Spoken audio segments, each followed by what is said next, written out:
Assalamualaikum warahmatullahi wabarakatuh. Perkenalkan, nama saya Ida Askarina dari Prodi Tadris Matematika 1B dengan NIM 233161040. Untuk menjawab pertanyaan nomor 1, ilmu hadis dirayah membahas atau mengkaji tentang kaidah-kaidah yang dapat digunakan untuk menganalisis keadaan sanad hadis dan juga matan hadis. Ilmu hadis dirayah juga mengkaji tentang kesahihan hadis. Sedangkan ilmu hadis riwayah membahas atau mengkaji tentang periwayatan hadis dan tidak mengkaji tentang kesahihan hadis. Menjawab pertanyaan nomor 2, yaitu tentang hadis mutawatir, yaitu hadis yang diriwayatkan oleh banyak perawi di setiap tingkatan sanadnya dari kalangan sahabat, tabi'in, tabi'ut tabi'in. Contoh dari hadis mutawatir lafzi yaitu mangkada ala muta'ammidan falyatabawwa maf'adahu minan nar, yang artinya siapa saja yang berdusta atas namaku secara sengaja, maka hendaklah ia bersiap-siap menempati tempat duduknya di neraka. Hadis riwayat Bukhari.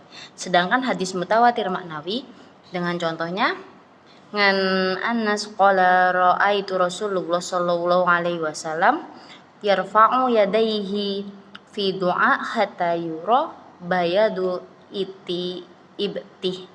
Rawahu Muslim, yang artinya dari Anas, ia berkata, saya melihat Rasulullah Shallallahu Alaihi Wasallam mengangkat kedua tangannya ketika berdoa sehingga kelihatan putihnya kedua ketiaknya.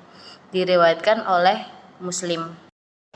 Sedangkan hadis ahad, yaitu hadis yang sanadnya sahih dan bersambung hingga sampai kepada sumbernya, yaitu Nabi, tetapi kandungannya memberikan pengertian zani dan tidak sampai kepada qat'i atau yakin.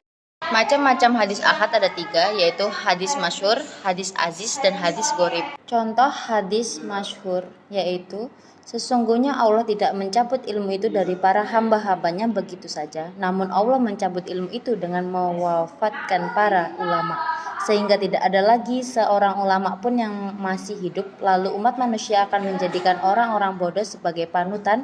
Orang-orang bodoh itu pun menjadi rujukan. Mereka menjawab pertanyaan tanpa ilmu. Mereka sesat dan menyesatkan. Hadis riwayat Bukhari dan Muslim. Contoh hadis aziz yaitu tidaklah sempurna keimanan seseorang dari kalian hingga aku lebih dicintainya daripada orang tuanya, anaknya, dan manusia seluruhnya. Untuk menjawab pertanyaan nomor 3, yaitu hadis sahih adalah hadis yang sanadnya bersambung, diriwayatkan oleh periwayatnya yang adil dan dabit hingga bersambung kepada Rasulullah atau pada sanad terakhir berasal dari kalangan sahabat tanpa mengandung syadz atau kejanggalan ataupun ilat, yaitu cacat. Hadis sahih dibagi menjadi 2, yaitu hadis sahih li dzatihi dan hadis sahih li ghairihi. Contoh hadis sahih yaitu telah menceritakan kepada kami Abdullah bin Yusuf, ia berkata telah mengabarkan kepada kami Malik dari Ibnu Syihab dari Muhammad bin Jubair bin Mut'im dari ayahnya, ia berkata aku pernah mendengar Rasulullah dalam sholat maghrib membaca At-Tur. Hadis riwayat Bukhari. Dan yang kedua, hadis hasan adalah hadis yang bersambung sanadnya, diriwayatkan oleh rawi yang adil dan rendah tingkat kekuatan daya hafalnya, tidak rancu dan tidak bercatat. Hadis hasan dibagi menjadi 2, yaitu hasan li dzatihi dan hadis hasan li ghairihi. Contoh hadis hasan ialah telah menceritakan kepada kami Qutaibah, telah menceritakan kepada kami Ja'far bin Sulaiman al-Dubai dari Abu Imran al-Jauni dari Abu Bakar bin Abi Musa al-Asy'ari berkata, aku mendengar ayahku berkata saat ia di hadapan musuh, bersabda Rasulullah Shallallahu Alaihi Wasallam, sesungguhnya pintu-pintu surga di bawah bayangan pedang. Hadis riwayat At-Tirmizi. Yang ketiga yaitu hadis dhaif, hadis yang kehilangan salah satu syarat sebagai hadis makbul. Suatu hadis dikatakan dhaif apabila perawi hadis dituduh berdusta, perawi hadis lemah hafalannya, sanad hadis terputus, terdapat keganjalan atau kerancuan, dan di dalamnya terdapat ilat yang merusak. Hadis dhaif dibagi menjadi 2, yaitu dhaif menurut masalah pada sanadnya yang berisi hadis mu'alaq, hadis muqatif, hadis mu'dal, hadis mudalas, hadis mursal. Dan yang kedua karena masalah rawinya, yaitu hadis mudraj, hadis maklub, hadis musyahhaf, hadis mutarib, hadis mu'alal, hadis syadz, hadis munkar, hadis matruk, hadis maudi.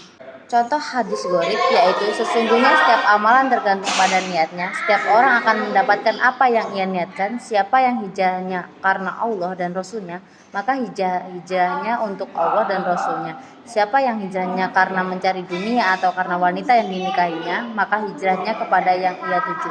Hadis riwayat Bukhari dan Muslim. Contoh hadis dhaif yaitu sesungguhnya para ulama itu pewaris para nabi, sedangkan para nabi mewarisi ilmu, maka barang siapa yang mengambilnya berarti ia telah mengambil bagian yang besar. Riwayat ini dikeluarkan oleh Imam Bukhari. Sekian dari saya, kurang lebihnya mohon maaf. Wassalamualaikum warahmatullahi wabarakatuh.